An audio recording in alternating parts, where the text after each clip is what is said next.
Hello everyone, welcome to part 12 of our 5000 most expected MCQ series जिसमें हम cover कर रहे हैं वो टॉपिक जो बार बार रिपीट होते हैं और वो PYQs जो हमने बहुत साल बार ऐसे देखा है कि सेम फॉर्मेट में आपसे पूछे जाते हैं। इसलिए मैंने यहाँ पे लिखा है कि यहीं से आएगा पेपर क्योंकि बार बार की यही कहानी है। बस थोड़ा बहुत चीजें हैं कि लेवल ऑफ डिफिकल्टी थोड़ा ऊपर नीचे हो जाता है। जैसे कि अभी जो लेवल ऑफ डिफिकल्टी चल रहा है वो ये चल रहा है कि एवरेज टू आपके हार्ड क्वेश्चन पूछ रहे हैं, जिसमें आपसे जो पहले पीवाईक्यू पूछे गए थे उसी को इम्प्लीमेंटेशन की कैसे उसकी एप्लीकेशन होगी, क्या सही में आप पूरा कंसेप्ट समझे हो, इस कंटेक्स्ट से आपसे पूछा जा रहा है। ठीक है, सो हम यहाँ पे आपको वही पूरे फॉर्मेट में रेडी करने के लिए है।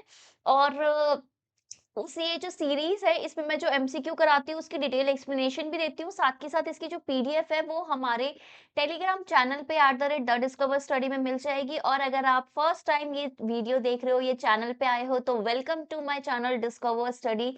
आई am your UGC NET mentor, your political science mentor Preeti Bora, और मैं आपकी हेल्प करने वाली हूँ ये सारे जो क्वेश्चंस हैं उसको समझ के जेआरएफ निकालने में। जेआरएफ के बाद आपकी क्या जर्नी होनी है, कैसे सिनॉप्सिस बनानी है, किस तरीके से आगे लाइफ में और कौन-सी अपॉर्च्युनिटी को कैसे अप्रोच करना है, ये सारी चीज़ों में। बट आपको क्या करना है, चैनल में बने रहे, सब्सक्राइब कर ले, नोटिफ़िकेशन ऑन कर ले, जो भी आपको डाउट होते हैं, क्वेरी होती है, वो कमेंट के थ्रू मेरे से रीच आउट कीजिए एंड बिल्कुल मत शर्माइए। आप अपने जो भी क्वेरी होती है पूछा करो। और let's get started with today's MCQ. ठीक है?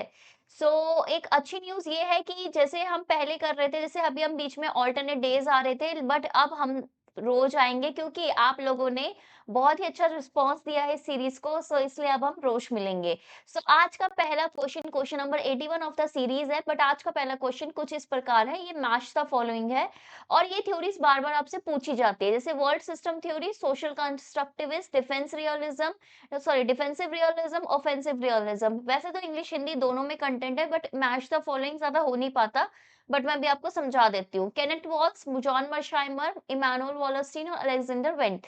तो जब तक आप ये सारा एमसीक्यू सॉल्व कर रहे हैं तब तक मैं थोड़ी एक्सप्लेनेशन दे देती हूँ। देखिए, वर्ल्ड सिस्टम थ्योरी क्या कहती है? वर्ल्ड सिस्टम थ्योरी आपको ये कहती है कि जो आपके सारी प्रोसेसेस होती हैं, कुछ एक इंटरनेशनल अरेना में हम जैसे भी आपस में एक दूसरे के साथ इंटरेक्ट करते हैं, जिस भी प्लेटफॉर्म में हम आपस में कोऑपरेट करते हैं, compete करते हैं, उस वो सारा एक सिस्टम के अंतर्गत है। क्योंकि हम इंटरनेशनल रिलेशन, अंतर्राष्ट्रीय संबंध के संदर्भ से आज हम अपना लेक्चर एमसीक्यू कर रहे हैं, तो मैं उसी कंटेक्स्ट में आपको समझाती हूँ। पता है आपको, सिस्टम थ्योरी आपको लुडविग ने दी थी, देन आपको उसके बाद आपको मिलेगा, डेविड एस्टन का काम मिलेगा। तो क्या कहते हैं, वो बोलते हैं कि जो पूरा सिस्टम है ना, पूरा इंटरनेशनल है ना, वो एक इधर एक इन्वायरमेंट है। उस इन्वायरमेंट के अंदर एक सिस्टम चलता है जहां पे कुछ इनपुट्स होते हैं। ठीक है, यहाँ पे कुछ प्रोसेसिंग होती है, जैसे जिस हिसाब से है, यहाँ पे फिर कुछ आउटपुट आता है एंड एक लूप होता है, this is called feedback loop. ठीक है ना, फीडबैक आपका जाता है एंड उस हिसाब से आपके इनपुट वगैरह चेंज होते हैं। एंड दैट्स हाउ ये पूरा साइकिल चलते जाता है। इनपुट, आउटपुट, प्रोसेसिंग, ये सब उसके एलिमेंट्स हैं। ठीक है ना, जो कि मिलके एक सिस्टम बनाते हैं। और ये किसने कहा है, ये सिस्टम थ्योरी आपकी किसने दी है, आप मुझे बताना। सोशल कंस्ट्रक्टिविस्ट में क्या बोलते हैं? सोशल कंस्ट्रक्टिविज्म अपने आप में एक अप्रोच है इंटरनेशनल रिलेशंस को देखने की, जो कि ये बात करती है कि देखिए, इंटरनेशनल जो रिलेशंस है ना, वो जरूरी नहीं है कि कॉपरेशन और कंपटीशन में हो। हमें ये सोचना चाहिए कि कॉपरेशन और कंपटीशन आया कैसे। तो उन्होंने बोला कि जो सोसाइटी है, ठीक है ना, सोसाइटी कंस्ट्रक्ट करती है अपने पर्सपेक्टिव के हिसाब से, अपने नीड्स के हिसाब से, अपनी आइडेंटिटी के हिसाब से कुछ एक पर्टिकुलर रिलेशंस।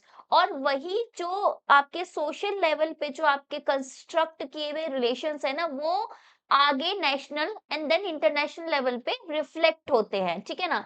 डिफेंसिव रियलिज्म क्या बात करता है? डिफेंसिव रियलिज्म इस चीज की बात करता है कि देखिए, रियलिज्म इन जनरल, अगर मैं ऑफेंसिव और डिफेंसिव दोनों की बात करूंगी, तो वो बोलते हैं कि भाई, आपके जो इंटरनेशनल रिलेशन है उसमें ऐसा नहीं है कि लोग ज्यादा कोऑपरेट करेंगे। ऑब्वियसली रिसोर्सेस लिमिटेड है, अपॉर्चुनिटीज लिमिटेड है।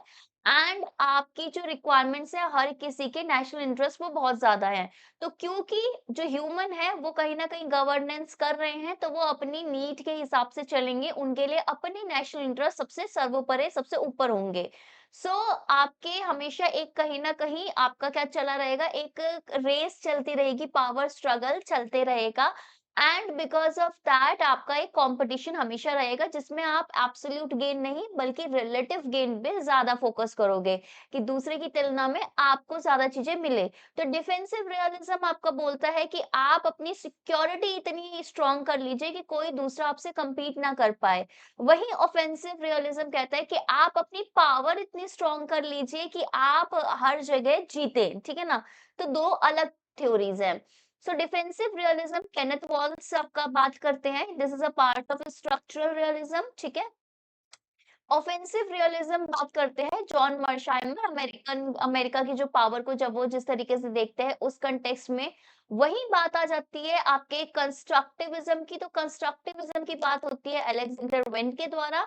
एंड वर्ल्ड सिस्टम थ्योरी जो बात बात होती है वो होती है इमैनुअल वॉलस्टीन के द्वारा, जब वो आपकी बात करते हैं कि देखो वर्ल्ड ना एक पूरे सिस्टम में है, ठीक है। सिस्टम में आपका कौन सा है सिस्टम, जो आपका वॉल ये जैसे इस तरीके का सिस्टम है।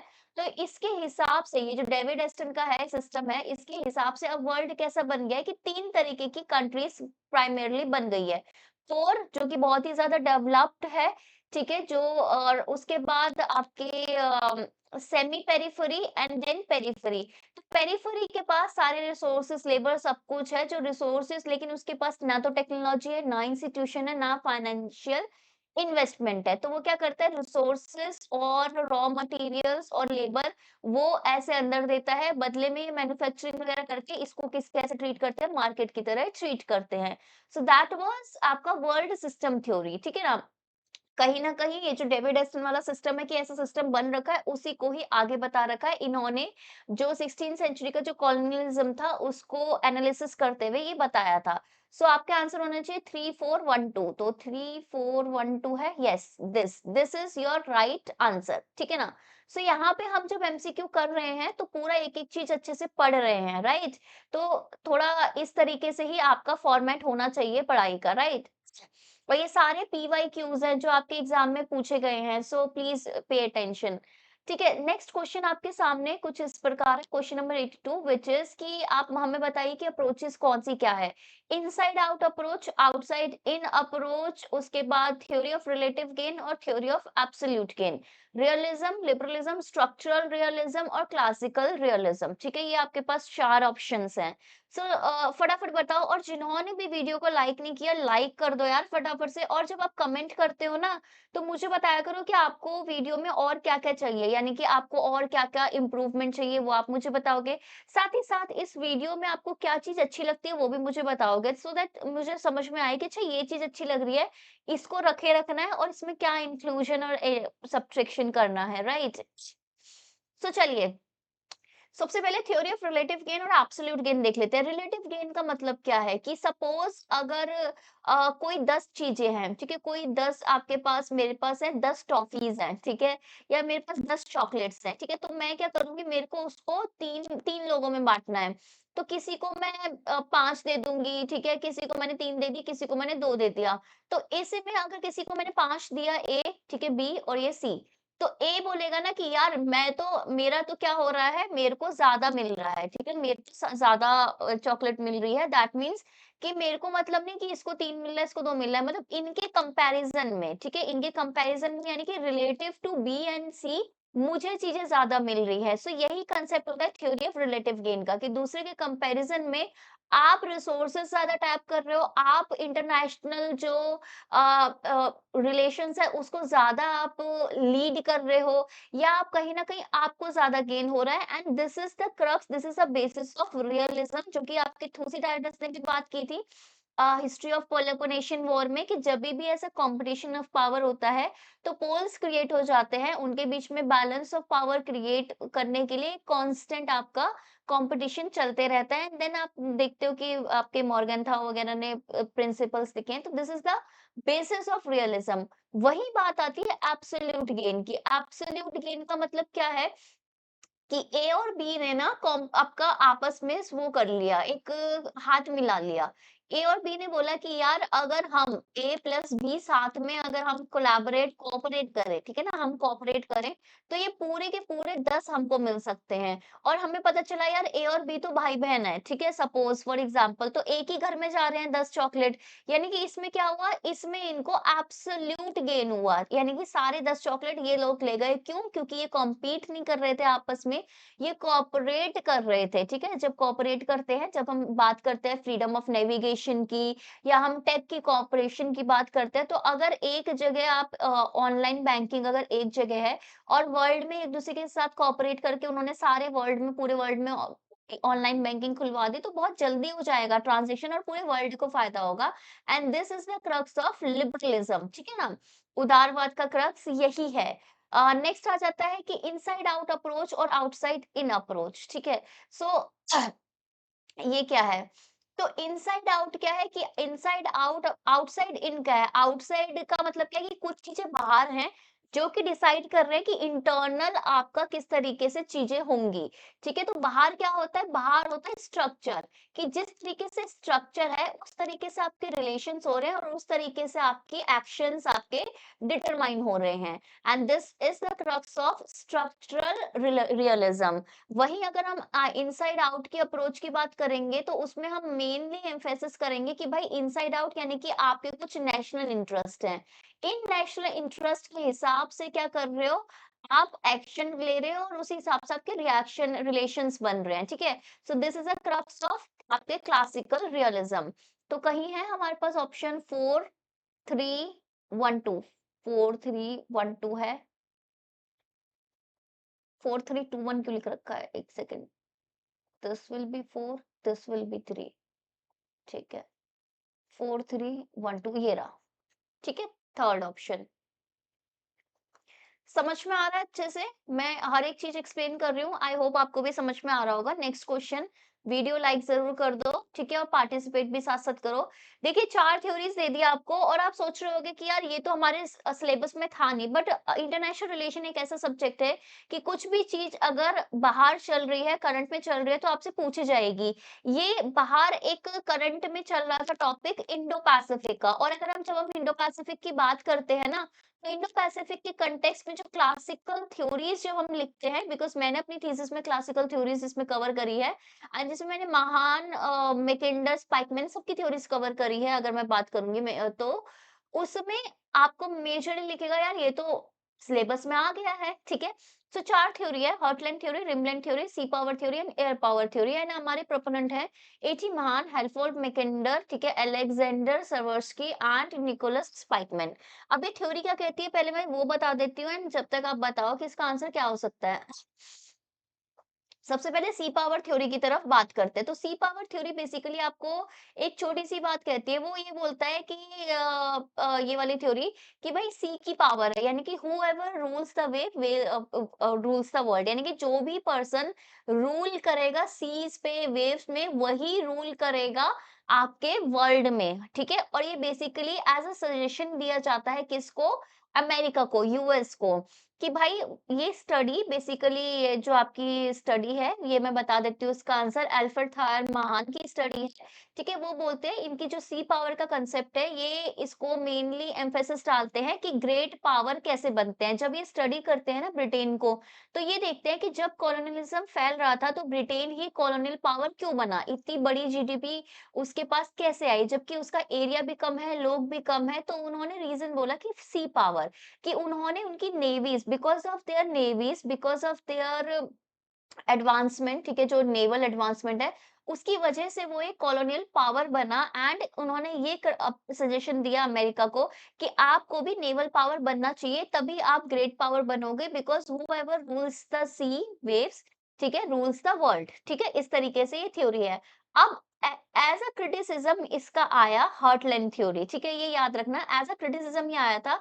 हार्टलैंड थ्योरी वो बोलते थे कि नहीं, जरूरी नहीं है कि सी रूल करे।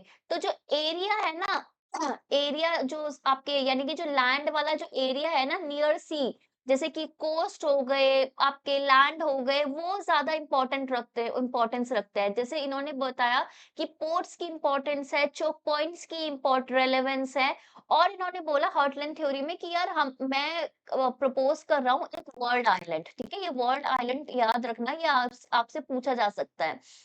तो उन्होंने बोला कि जो भी वर्ल्ड आइलैंड, ठीक है, पे राज करेगा, तो सबसे पहले इन्होंने बात की यूरोप की, कि भाई देखो जो ईस्टर्न आपका ये वेस्टर्न ये वाला यूरोप प्लस ये जो रशिया वाला एरिया है ना, जो भी इस पे रूल करेगा, सी पावर पे नहीं, जो भी इस पे रूल करेगा वो अल्टीमेटली वर्ल्ड आइलैंड पे रूल करेगा। जो भी वर्ल्ड आइलैंड पे रूल करेगा वो बाद में क्या बोला इन्होंने, हॉटलैंड पे रूल करेगा, जो कि यही यूरोप प्लस रशिया वाला एरिया था एंड स्पेसिफिकली चोक पॉइंट्स, क्योंकि ये क्या है, अगर हम आज की बात में भी बात कर रहे हैं तो उस समय जो रशिया था वो सिर्फ ये वाला रशिया नहीं था, उस समय यूएसएसआर था, जिसमें सारे ये चोक पॉइंट वगैरह जो तुम आप आज बात करते हो ना वो भी ऑलमोस्ट आ जाते हैं। ठीक है, तो उन्होंने बोला ये वाले एरिया पे जो रूल करेगा वो वर्ल्ड पे रूल करेगा और ये हैल्फोर्ड मैकेंडर की थ्योरी है, राइट? नेक्स्ट आ जाती है रिमलैंड थ्योरी। ठीक है, अब रिमलैंड थ्योरी अलग से आई, उसमें कुछ अलग बातें कही गई। उसमें ये बोला गया कि देखो ना तो जमीन ना तो समुद्र। रिमलैंड क्या होते हैं, एकदम ऐसे ये वाले, जैसे समझ लो ये है पानी है, ठीक है, ये आपका लैंड है, तो ये कॉर्नर कॉर्नर के जो इस पे रूल करेगा वो रूल करेगा हर जगह। क्यों? क्योंकि यही क्या है, यही बेसिकली बनाते हैं ट्रेड रूट्स, ठीक है, यही बनाते हैं सी लेन ऑफ कम्युनिकेशन, यही बनाते हैं चोक पॉइंट, यही बनाते हैं स्ट्रेट्स, ठीक है। और ये निकोलस स्पाइकमैन ने बोला है, ठीक है। वहीं अब बात आ जाती है चौथी हमारी थ्योरी की, जो कि मोस्ट इम्पोर्टेंट है, which is air power theory. अब धीरे-धीरे आपको पता है सबसे पहले शिप्स आए, उसके बाद आपके एयरप्लेन बाद में आते हैं।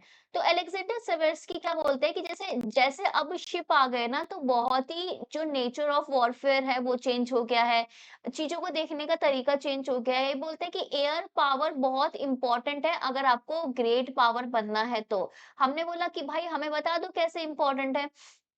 तो इन्होंने बताया कि जब हम बात करते हैं एयर पावर की, तो air power first of all क्या है, कॉस्ट इफेक्टिव है।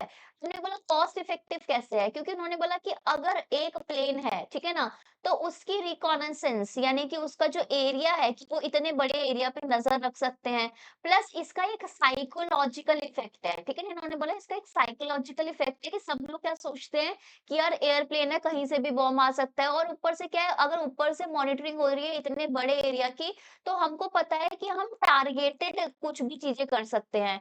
प्लस इसमें क्या है, ये फास्ट है, ठीक है, फास्टर एक्शन लिया जा सकता है, तो ये इन्होंने एयर पावर थ्योरी आपकी बोला एज कंपेयर टू आपका नेवल पावर, ठीक है, अलेक्जेंडर सवर्स्की ने, ठीक है।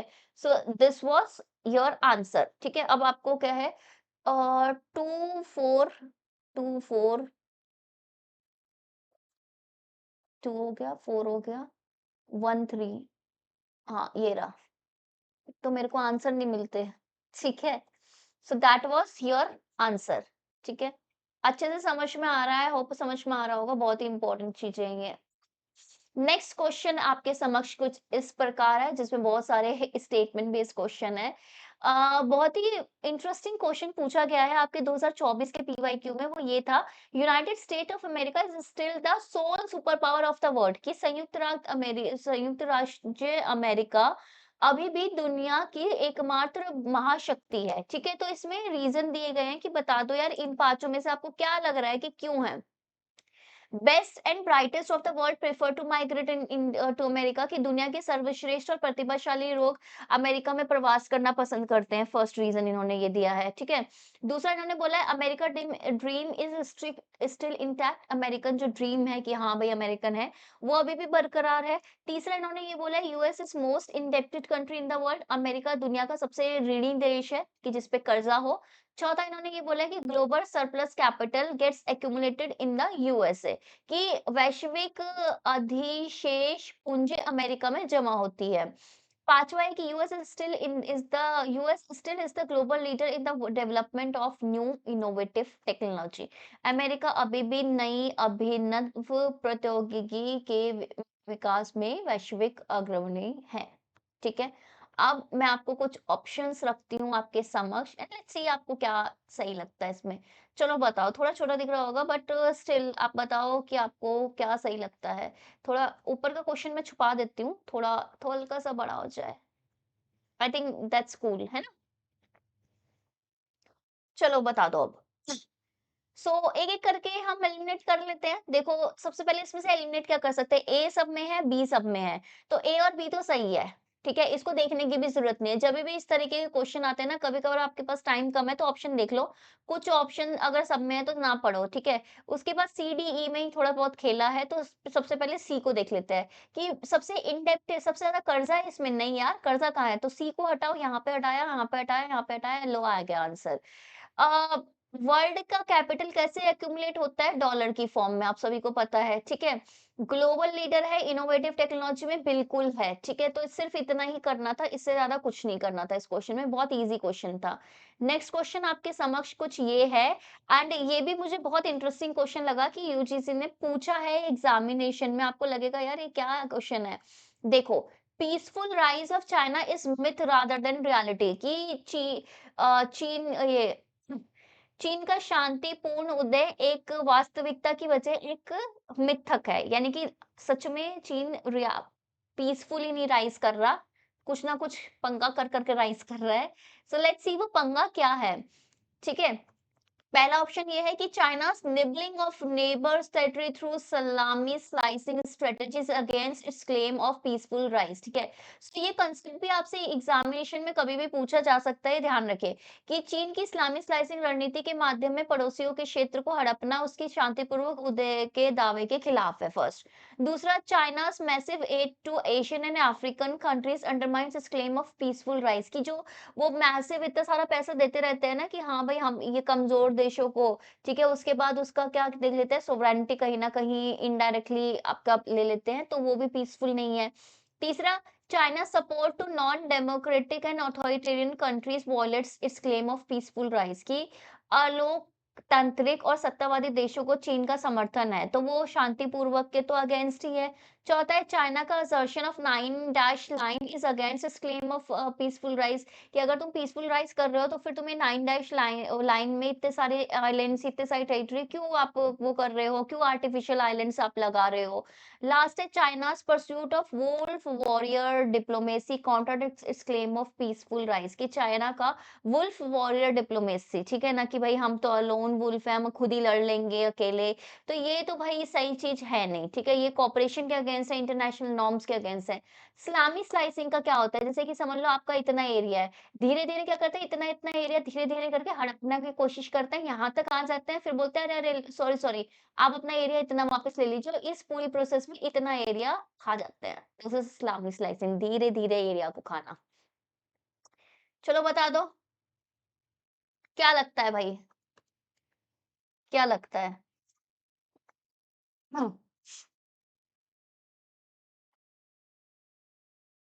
बहुत ही इजी है ये। देखो, ऑब्वियस सी बात है, अगर मैं ये सब कॉन्टेक्स्ट में बात करूँगी तो देखो इस्लामी स्लाइसिंग वाला पॉइंट होना चाहिए, ठीक है? तो ए तो है ही हर जगह। चलो वुल्फ वॉरियर वाली डिप्लोमेसी, चलो फिर बी का देखते हैं। यार वो किसी को लोन दे रहा है, तो ये इसमें पीसफुल वगैरह ये सब नहीं देख सकते, तो ये नहीं होना चाहिए। तो बी कहाँ पे है? यहाँ पे है और यहाँ पे है, इसको हटा दो। अब सी एक बार देख लेते हैं क्योंकि इनके हिसाब से डी वाला और ई वाला तो सही है। सी कि नॉन डेमोक्रेटिक, हाँ, ठीक है, ये तो पीसफुल के अगेंस्ट है, तो ए, सी, डी, ई आपका आंसर होगा, राइट? क्योंकि देखो किसी को तुम लोन दे रहे हो तो उसको हम ऐसा पीसफुल के अगेंस्ट तो नहीं बोलेंगे, क्योंकि लोन देना अपने आप में पीसफुल है, ठीक है? बाकी उसके बाद क्या करते हैं वो पीसफुल बेशक ना हो, बट लोन देने में कोई दिक्कत नहीं है। नेक्स्ट क्वेश्चन आपके समक्ष ये रहा, कुछ इस प्रकार है, let's see this question. Question ये है कि NATO is a security pact created for the defence of the US led western countries. NATO एक सुरक्षा संधि है जो अमेरिका के नेतृत्व वाले पश्चिमी देशों की रक्षा के लिए बनाई गई थी। कब बनाई गई थी? ड्यूरिंग कोल्ड वॉर, ठीक है ना, ये ध्यान रखना। फिर Warsaw pact was created by Soviet Union और उसके अलाइज, ये as a response of NATO, ये वार्सो पैक्ट आया था। नाटो आया था 49 में, 1949। तो वार्सो पैक्ट कब आया था मुझे बताओ, 55 में आया था क्या? सार्क आपका एक सिक्योरिटी के पर्पस के लिए बनाया गया था साउथ एशिया की। आसियान एक सिक्योरिटी ऑर्गेनाइजेशन है, यूरोपियन यूनियन बनाया गया था यूरोप की सिक्योरिटी के लिए। अब 5 ऑप्शन मैंने आपको दे दिया, अब मुझे बता दो यार इसमें से आपको क्या लग रहा है कि भाई क्या सही होना चाहिए? ठीक है, क्या सही होना चाहिए ये बताओ फटाफट। यू हैव 10 सेकंड्स, ठीक है? 10 सेकंड्स लो, अपने मस्तिष्क का थोड़ा-सा यूज़ कर लो, बहुत ईज़ी है। चलो, नाटो बनाया गया था, बिल्कुल बनाया गया था। वार्सो पैक्ट बनाया गया था, बिल्कुल बनाया गया था। ए और बी तो है, तो यहाँ पे ए और बी नहीं है, 4th वाले को हटा देते हैं। चलो, ठीक है, 4th वाला हट गया, बाकी में से बताओ, सी, डी, ई में से बताओ।